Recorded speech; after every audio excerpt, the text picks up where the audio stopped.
From the CyberHub bunker and studio, you're tuning in to the CyberHub podcast. And now for your host and CISO, James Azar.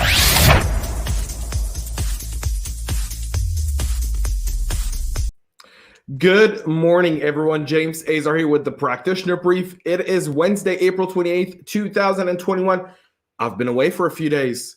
I know I have. I sincerely apologize, but I had an event yesterday, an actual in-person event that I got to host and moderate, and I needed a few days to prepare for it. And it went off without a hitch. Over 100 and some odd 50 people came through to a live in-person event yesterday here in Atlanta, Georgia, and it was absolutely amazing. So good morning to Matt, good morning to Oliver, and good morning to LinkedIn user. Good morning to you all. Welcome to today's Practitioner Brief. God, it feels good to be back. I definitely miss doing these every single morning. And so definitely great time. We're going to talk about a lot of different things going on today. Some stuff is a little retro dated, but I feel like it's important in case you haven't seen it. Or, you know, we could talk a little bit about the risk, impact, and mitigation of it.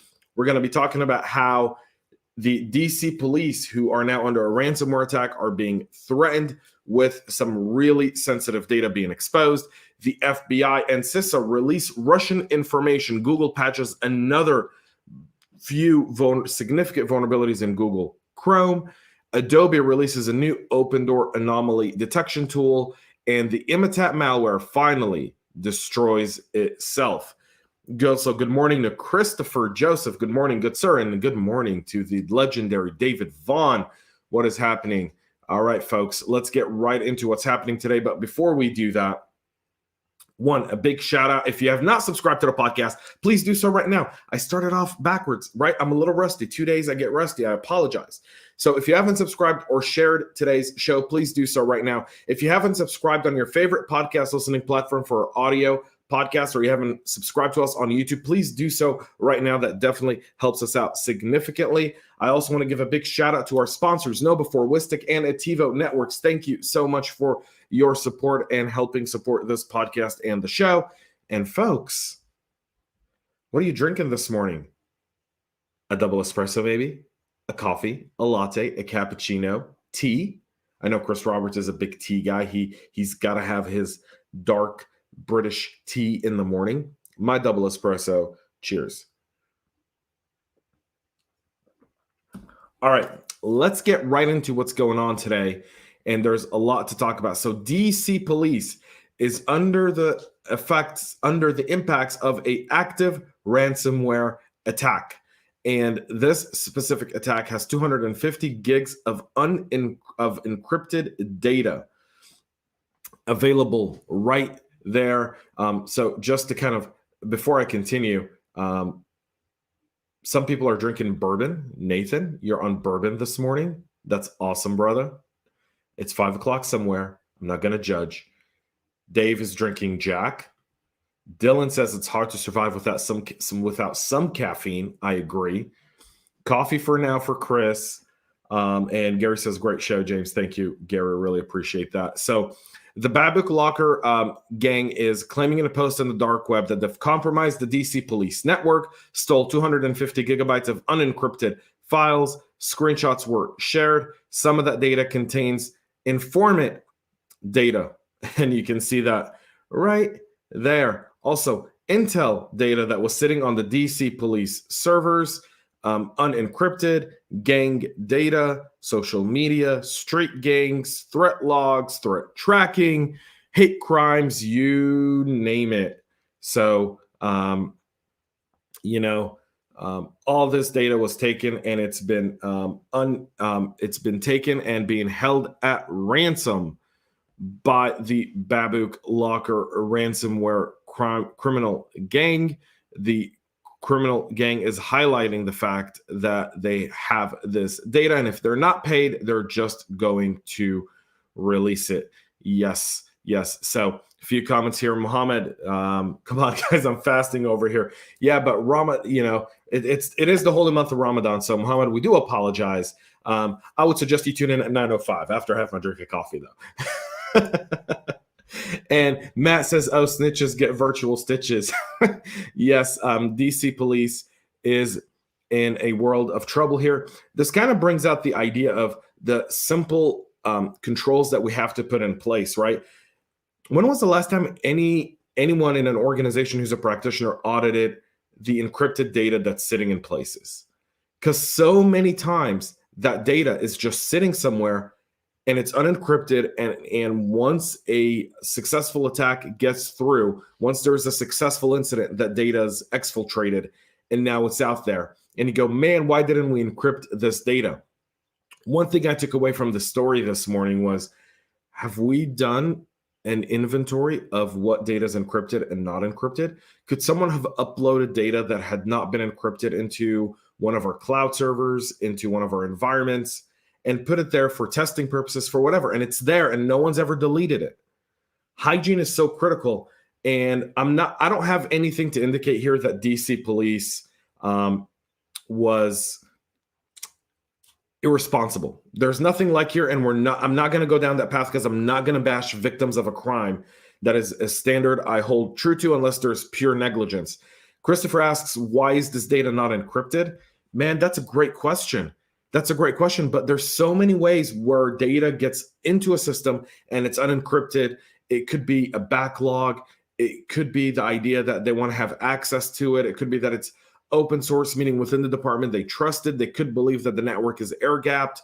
There's so many different things that can go on there.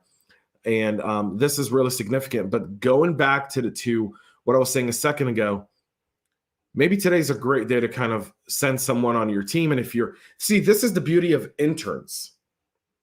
This is the beauty of interns, because this is a great job for someone trying to break into cyber. Hey, what I want you to do is go and work with other teams, find out all the data that's out there and identify what data is sitting out there that's unencrypted. And then let's build a plan of how to get to that data and encrypt it, or delete it altogether and eliminate it because it has no purpose of being there. And that's significant. So Dave says ransomware is the weaponization of a company's negligence. Always could be.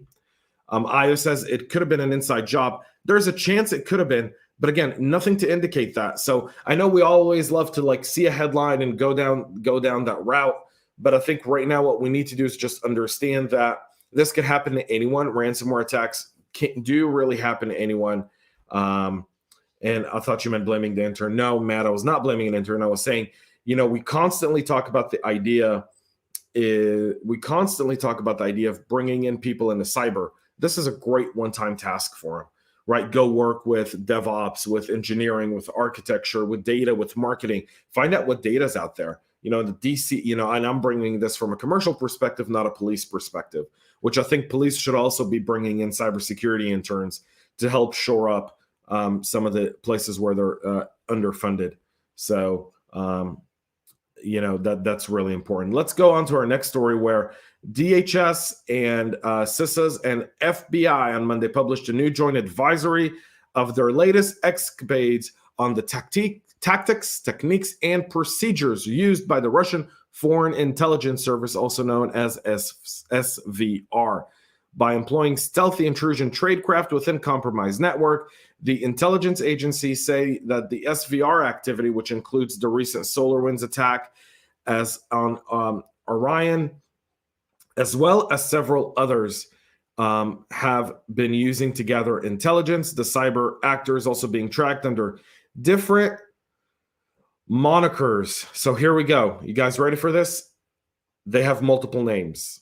APT-29, the Dukes, Cozy Bear, and I think that says Ethereum.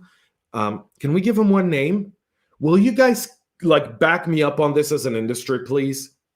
Can we please give APTs one name? One name only, one name. And that's it. That's all they need is one name. Can we all agree that we need a one-name repository? That's it. Stop being creative. APT-29, since emerging on the threat intel landscape in 2013, has been very, very active in pushing stuff out. The new advisory, which lays claim to CVE 2019 19781, which is exploiting a ton of zero-day vulnerabilities, as well as CVEs 2018 13379, 2019 90670, 2019 15510 and 2024 006 have all been in the mix as active CVEs they take. Matt votes for Dukes. I agree with that. Mohammed brings up a great story just a second ago about no backups. They're to be blamed. Anyways, you're right. If they didn't have backups, ransomware comes in. But a lot of times, a lot of people do the backups on the same network. They actually host the data. And so there's a ton of stuff to go there as well. Matt also adds, isn't it because different researchers asynchronous? Yeah, name them as they discover the APTs. Yes, Matt, it is. But I think there should be one repository for all of that. It should be one place you go and you say, I'm tracking APT 29. And because I'm the first guy to find them, I get to name them. And I name them Cozy Bear. And that's it. Or the Dukes, whatever. All right. Good morning, Ken Viciana. James is live. I am, good sir. I am. All right, folks, let's go back to another story where Google is patching more and more stuff. This time, the vulnerabilities are affecting the V8 JavaScript engine that's used by the web browser. The flaw, which is tracked as CVE 20.21.21227 and rated with a high severity, was reported to Google by researcher Gingming Liu from the Chinese cybersecurity firm Singular Security Labs.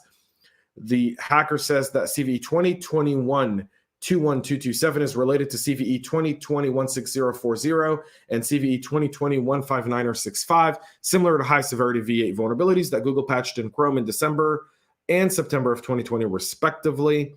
And those CVEs were reported by Lucas Pinheiro of Microsoft Browser Vulnerability Research.